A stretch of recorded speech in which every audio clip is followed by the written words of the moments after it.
presento a Catalina Montenegro.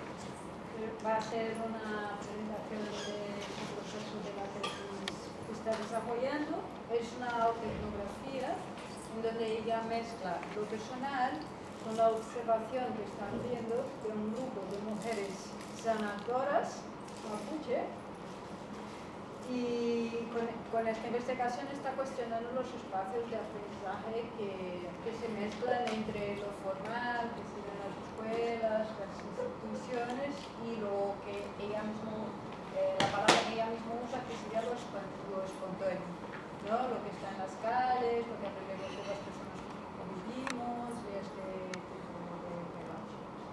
Paso la palabra a Catalina. Gracias por estar aquí en el último día de jornadas. Mi trabajo se llama, la presentación, Tejiendo Conocimiento en Femenino, Trayectorias de Aprendizaje. Y como bien decía Mariana, es parte del trabajo de campo que hice en Chile, en el Centro Sur, con mujeres sanadoras mapuche. Y la tesis, la verdad que he ido mudando un poco por distintas razones. Entonces ahora la idea de la tesis es más bien trabajar la etnografía y investigar sobre los procesos de aprendizaje de la vida cotidiana, tanto míos como de estas mujeres que se dedican a mantener el bienestar y la salud de sus comunidades. Comenzar el camino de la tesis doctoral sobre espacios de aprendizaje en femenino, aprendizajes de la tierra y las propias experiencias implicaba un esfuerzo adicional por articular distintos estados del aprender. Las maneras de construir conocimientos desde las sabidurías ancestrales de la tierra apuntan a los aprendizajes desde nosotras mismas en relación con la tierra y con todo lo que ella nos proporciona para permanecer vivas. Aprender desde la tierra implica el reconocimiento del rol de la memoria y su papel en la preservación de tradiciones y formas de entender el mundo. Como profesora, como docente de escuela secundaria, me he dado cuenta de que los aprendizajes que socialmente se consideran como aprendizajes son los que se dan en la escuela. Y se construye una especie de jerarquía donde la escuela está muy arriba y los aprendizajes de la vida cotidiana son considerados como menores. Entonces, con la tesis lo que intento mostrar, porque la verdad es que no tiene ningún otro objetivo más que mostrar y abrir espacios de reflexión, es que los aprendizajes pueden ser en cualquier dimensión de la vida. Como dice Carmen Luque, la importancia de los aprendizajes de la vida cotidiana. Entonces me hago unas preguntas. ¿Por qué en la escuela aprendemos en descontexto? Que es la experiencia que al menos tengo yo, ¿no es cierto? No sé, el caso más evidente en el ramo de historia o de artes visuales, donde nos enseñan cosas que son muy lejanas para nosotras y aprendemos en descontexto.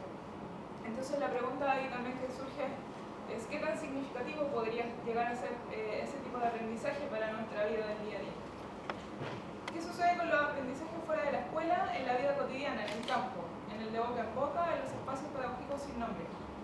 ¿Por qué las culturas como la mapuche basan sus maneras de aprender en la observación y en las necesidades de su entorno para configurarse y el resto de la sociedad no lo hace? Bueno, antes de hacer el trabajo de campo, la investigación bibliográfica hacía un montón de referencias que posteriormente observé que no pasaban. Entonces, se hace en el caso de mi investigación fundamental el trabajo de campo para salir de ciertos espacios de confort que tiene la investigación y que en el campo no se dan. Entonces, como les había mostrado anteriormente, la jerarquía del aprendizaje, yo prefiero verla más bien como estas ruedas, ¿no? Como el aprendizaje del cotidiano, la escuela, el cotidiano, la escuela, y en grande puse el aprendizaje que finalmente era un poco el motor o el punto principal de esta relación. Entonces, para el trabajo de campo me fui con esta pregunta. ¿Cómo se aprende fuera de la escuela? ¿Cómo será aprender desde la naturaleza, con mujeres de la tierra? ¿Cómo aprenden a sanar las propias machis, que son las mujeres sanadoras, y cómo aprendo yo misma de este viaje. Cómo la relación entre mujeres nos hace pensar los procesos de aprendizaje de otra manera. Entonces, parto de la idea de que la experiencia construye conocimientos y que esos conocimientos también se pueden articular con una autoetnografía. Y bueno, algunas definiciones de lo que es una autoetnografía: hablar no de sí, sino desde sí, narrativas creativas conformadas a partir de experiencias personales de la escritora dentro de la cultura. Es investigación escrita, narración y método que conecta lo autobiográfico y lo personal con lo cultural, social y político. La relación de mis experiencias con las de otros en un contexto sociocultural determinado se hace central para las construcciones de conocimiento, pues se despliegan múltiples niveles de conciencia y observan con mayor profundidad las interacciones entre el yo y las otras. Y el trabajo de campo, que les voy a leer un trocito del relato, alcanzo.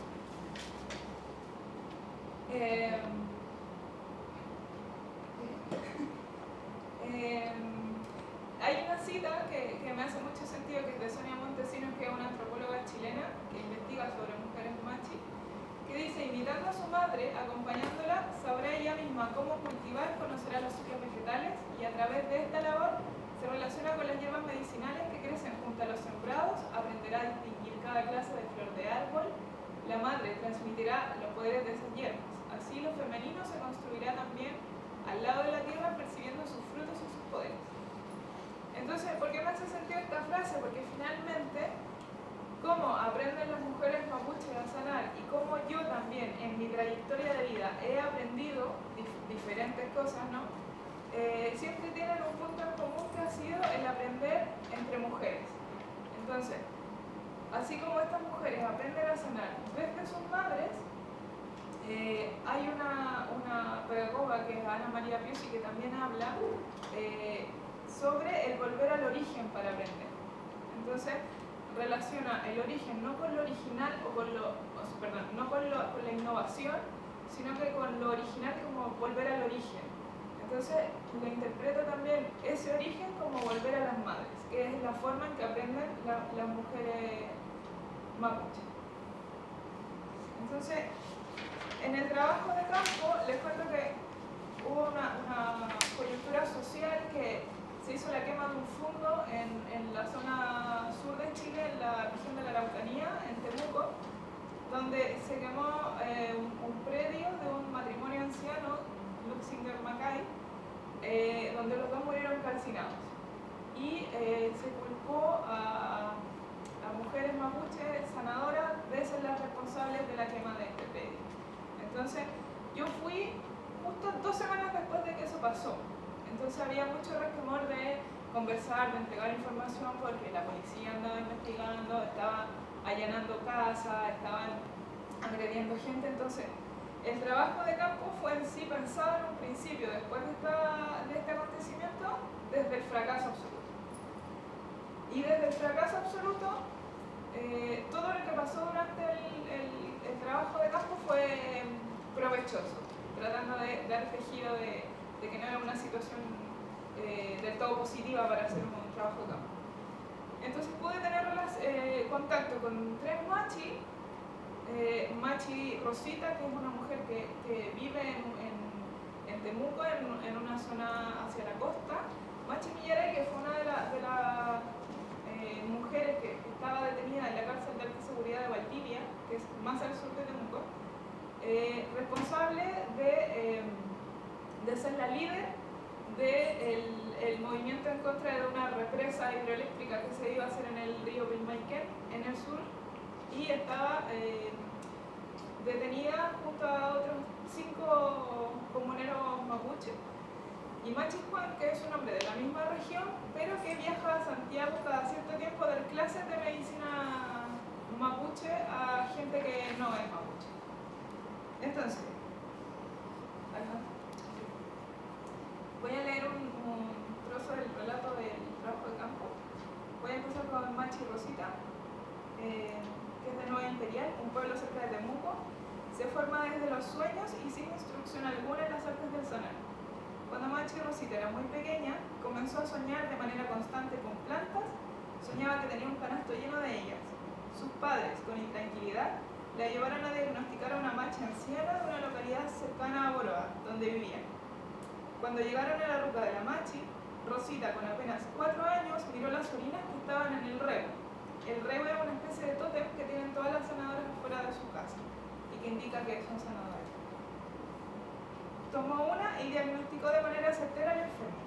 Era la señal evidente de que tenía don de Machi.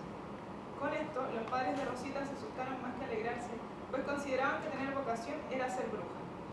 La internaron en un colegio de monjas, pensando que de alguna forma, alejándola del campo, perdería sus capacidades, pero fue todo lo contrario. Pasaron algunos años y Rosita se enamoró de un Winca, una persona no mapuche, que vivía también en el internado. Desde esa época vive con su esposo, pero estuvo los primeros 13 años de convivencia ocultando su don de Machi, para que la familia de él no se asustara ni pensara que era bruja. Durante todo ese tiempo estuvo enferma.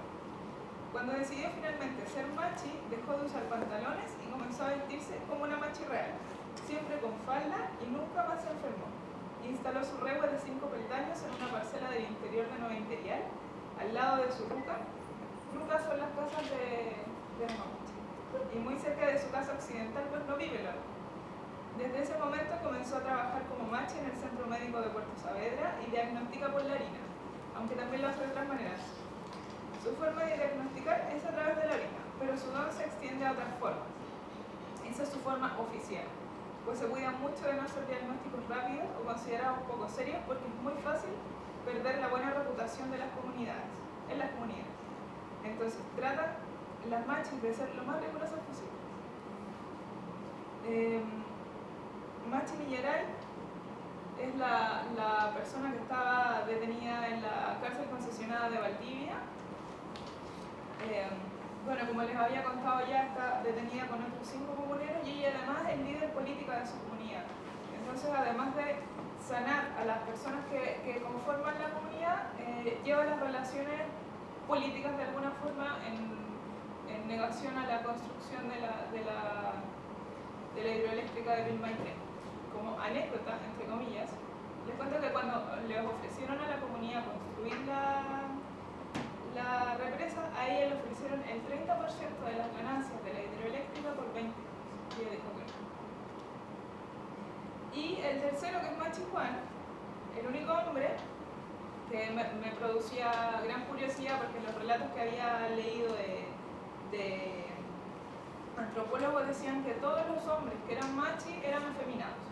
O, bueno, aquí tengo la cita, dice: aunque el chamanismo era ejercido por los dos sexos, la presencia de hombres está vinculada a la pérdida de la identidad masculina desde la infancia. Los Machis, según las primeras descripciones de las crónicas, eran hombres cuya característica más común fue el travestismo o la pederastia.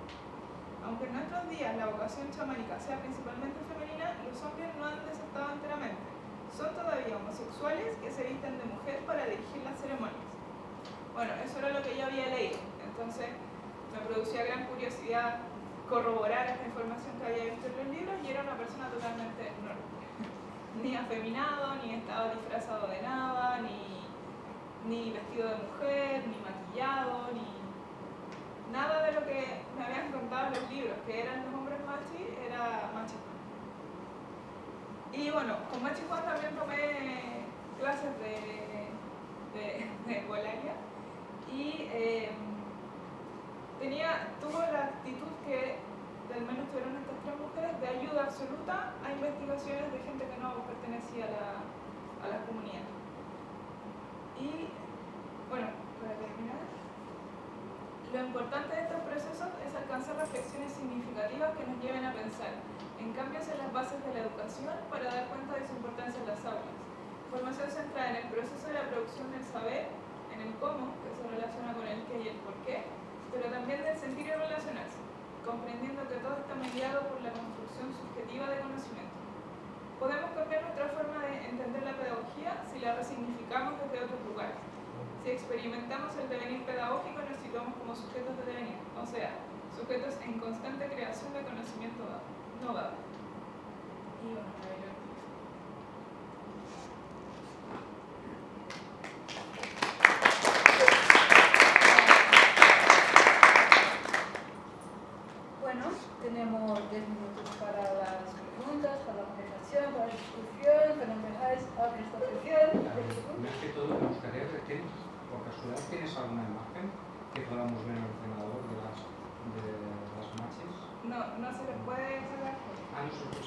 a Machi Rosita le pregunté y me dijo que no. Ni las casas. Las puedo buscar por internet. No, no sé. Era un problema. Bueno, ya no viven. Lo usan como lugares de ceremonia, pero de vivir un poco. ¿Y el por qué no se dejan fotografiar? ¿Hay algún problema? Mira, la Millaray, que es la que estaba encarcelada, ella sí se fotografía mucho en situaciones de marcha y cosas reivindicativas. La voy a mostrar porque hay fotos de ella en la asesora. Así. Y por dentro, bueno, aquí no se ve, pero porque es como una especie de maqueta, ¿no? Pero por dentro las rucas están forradas con piel de animal para que no se vaya el calor y siempre bastante adentro de la ruca que mantenga el calor.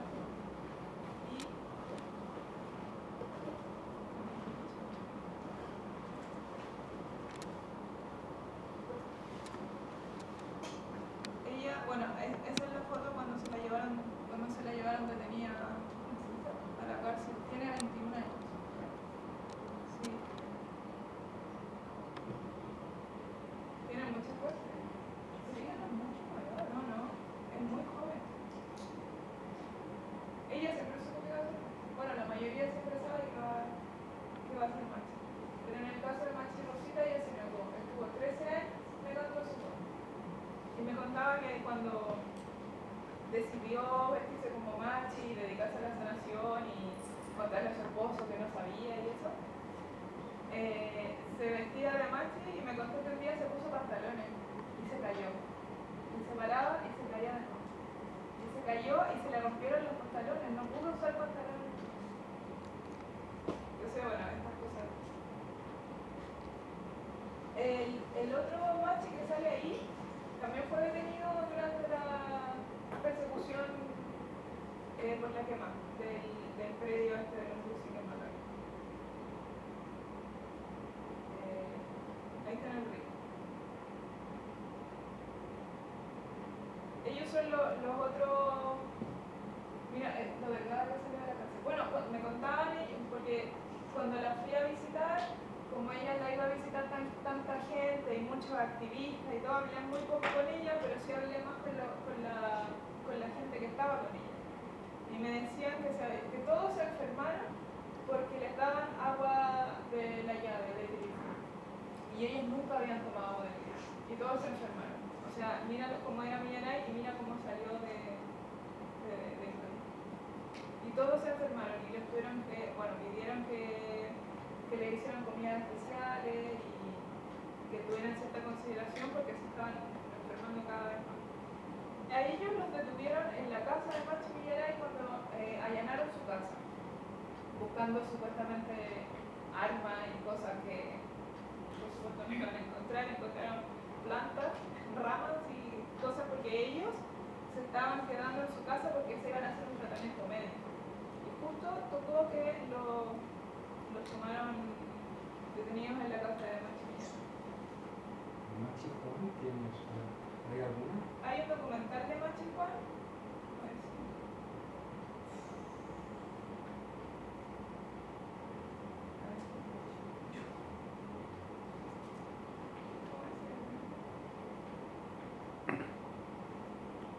Bueno, ella es otra persona que me ha estado ayudando, que se llama Jennifer Pierce. Ella vive acá. Vive en San Juan. Y Machi Juan.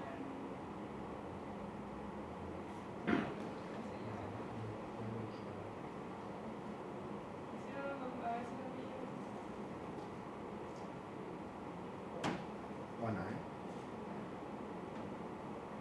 Mira, aquí hay uno. Él es Machi Juan.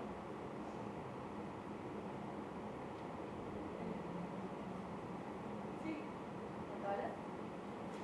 Yo cambiando un poco de tema, quería preguntarte, porque yo también estoy pensando en eso, en cómo estás conceptualizando los espacios de aprendizaje en relación a, de repente los mencionas como pedagógicos o conocimientos, y ¿los estás utilizando solamente como sinónimos o tienes algún tipo de diferencia y cómo entiendes estos conceptos? Mira, de momento no sé si tengo mucha claridad respecto de eso, pero estoy tratando de nombrarlo como espacio pedagógico y darle el apellido de los espacios pedagógicos de la vida cotidiana, que ahí me cuelgo un poco del concepto de la Carmen Luque, para hablar de estos espacios. Porque, por ejemplo, la Carla Padrón también habla de espacios pedagógicos anómalos, que son como estos espacios o situaciones que no son dentro de la escuela, pero tampoco son educación informal, son como un poco híbridos, sin nombre. Entonces, yo creo que voy a trabajar con esos dos conceptos, de la vida cotidiana y los aprendizajes anómalos, pero en principio. ¿Y lo de espacio lo utilizas como momentos, como la idea de momentos de aprendizaje? No he pensado mucho en eso. ¿A qué más? A mí me interesa un poco la cuestión del tránsito, del inicio de la investigación, donde tenías un campo que tú misma habías nombrado como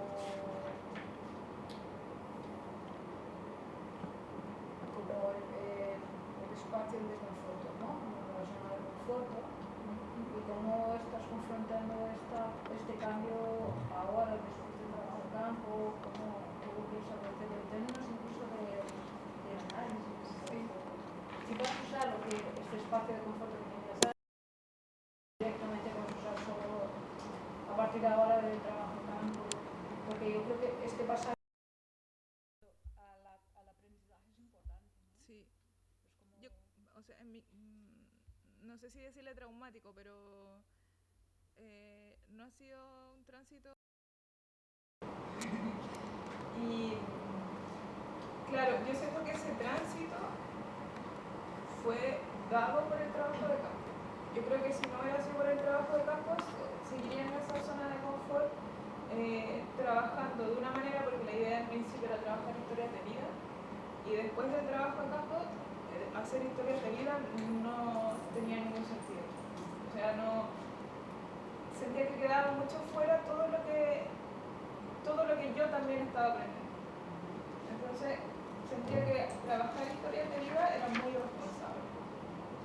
Muy responsable. Claro, y salir de esa zona de confort, que en principio también se da porque la investigación es un poco más bibliográfica, tampoco hay mucho problema cotidiano que resolver,